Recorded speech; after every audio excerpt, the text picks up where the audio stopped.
마음의 도장을 찍어라 라고 하는데 마음에 찍히는 도장이 뭡니까? 사람 사는 세상에는 종이, 나무, 쇳덩이, 심지어 고기 덩어리 위에도 도장을 찍습니다. 아시죠? 예전에는 정말 도장 찍는 것이 증빙이었죠. 요즘은 생체인식 기술이 발달해서 도장을 찍는 일이 줄었지만 여전히 인감을 가지고 증명해야 할 일이 생깁니다. 서명을 하든 직인을 찍든 뭔가 정체를 확실히 나타내야 하는 일에는 표시하는 방법을 써야 할 일이 생기기 마련이죠. 마음에 도장을 찍는 일은 우스갯소리로 넌 내 거야 하는 남녀 간의 애정 행각에 가서야 겨우 그 의미를 압니다. 마음 도장이라는 의미가 겨우 이해되는 거죠. 그래서 도장을 찍는다는 것은 그냥 스탬프가 아니라 지울 수 없는 인증을 한다는 겁니다. 지울 수 없다는 것. 국가 사이의 조약을 하면서 대통령과 수상이 서명을 하면 지울 수 없도록 코팅을 하죠. 이보다 더한 건 타투가 되겠죠. 난 죽어도 착하게 살겠다. 그런 뜻으로 착하게 살자라고 몸에 퍼런 몽자옥을 새겨 넣은 거겠죠. 장강 징철인 섬화. 저 강물 위에 배어드는 달빛이여. 만월 청광 미시가 눈 가득 그 푸른 빛마저 거부하네. 참은 어주 하처거. 고기잡이 저 배여 어느 매로 가는가. 야심 의구 숙노화.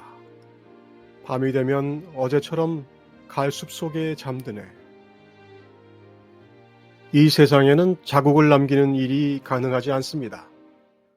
성주 괴공이라 모든 것이 흔적 없이 사라집니다. 그래서 서명 같은 건 없습니다. 강에 달이 둥둥 떠 있고 그게 하느님의 서명입니다. 대사가 누웠는데 비수 화상이 와서 말했다. 무엇을 하시오? 이불을 덮었소. 누웠소? 앉았소? 눕고 앉는 데 있지 않소? 그렇다면 어찌 덮었다 하셨소? 어지럽게 말하지 마시오. 덮고 눕고 앉고가 모두 흔적이라 어지러울 뿐입니다. 무엇하냐 묻는 질문 자체가 무슨 착각을 하는 중이냐고 묻는 것이죠. 흔적을 남기는 모든 것은 형상이라는 착각입니다. 착각이라고 하기 전에는 연못에 뜬 달을 건져내려고 합니다. 산승 탐월색. 스님이 저 달빛에 욕심이 생겨 병급 일병중. 병 속에 물과 달을 함께 길었네. 도사 방음각. 절에 돌아와 비로소 깨달았네. 병경 원력공. 병이 기울자 달도 따라 공인 것을. 자기가 강 위에서 낚시한다고 주장하는 사람은 달 그림자를 쫓아가야 하겠지만 강 위에 뜬 달빛이 한꺼풀에 보이는 사람은 그럴 일이 없습니다. 물 위의 달 그림자를 하늘의 도장, 서명으로 압니다. 천강에 뜬 월인의 주인을 알기에 그것이 인감인 줄도 압니다. 선승들이 연기법을 일러주는 방식이 이렇습니다. 천개의 강에 뜬 달빛 같은 것, 맑은 산중의 구름 같은 것, 눈병으로 보이는 가짜 꽃 같은 것, 그리고 그것을 아는 그대의 보고 듣고 느끼는 그것, 이 무엇인가? 이 뭐고?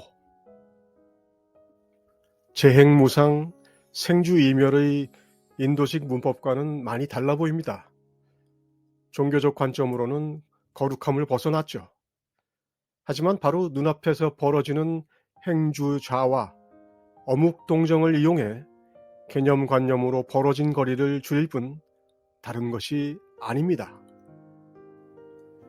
대사가 관속들과 누각에 올랐는데 멀리서 중 몇 명이 오고 있었다. 어떤 관리가 말하길 저들은 모두가 행각하는 스님네지요. 아니다. 어떻게 아닌 줄 아십니까? 가까이 오거든 물어보자.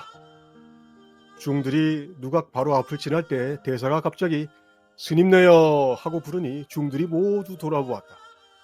대사가 말했다. 내 말이 맞지 않냐? 거룩함과 더러움을 한 손에 가지고 노는 것이 선입니다. 이것들이 다르지 않다는 것은 차원의 비밀입니다.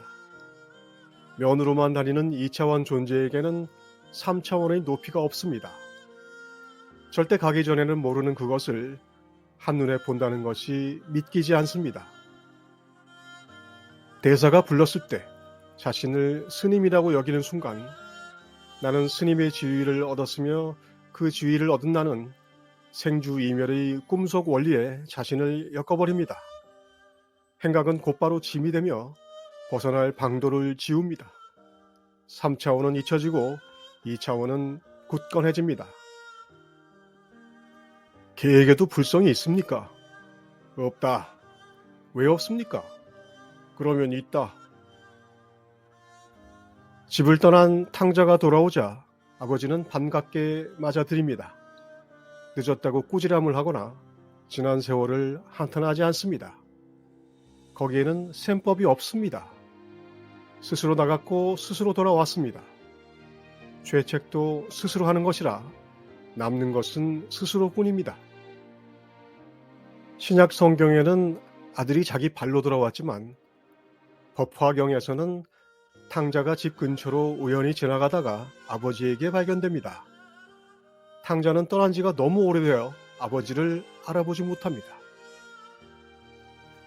나가고 돌아오고가 없고 스스로만 있는데 그것마저 까먹으면 차원을 넘는 방법을 써서 알려줄 수밖에 없습니다. 밖에 나가면 없고 안에 들어오면 있습니다. 또한 밖에 나가야 있고 안에 들어오면 없습니다. 왜 나는 괴롭습니까? 기쁜 것이다. 기쁨이 뭡니까? 슬픔이다. 우리 차원에서는 말도 안 되는 이야기 같아도 말이 안 되는 것을 부둥켜 안으면 차원을 넘어갈 힘이 생깁니다. 아비를 못 알아보는 아들을 하인으로 써서라도 머무르게 해야 합니다. 무슨 애증의 변증법 같은 이야기가 아닙니다. 어떤 중이 거북이를 보며 말하길 온갖 중생은 가죽이 뼈를 쌌는데 저 거북이는 뼈가 가죽을 쌌으니 어찌된 일입니까? 대사가 집신을 들어다가 거북이 곁에 놓으니 중이 말이 없었다. 오늘은 성자들의 답을 들어보겠습니다. 예수가 대답합니다.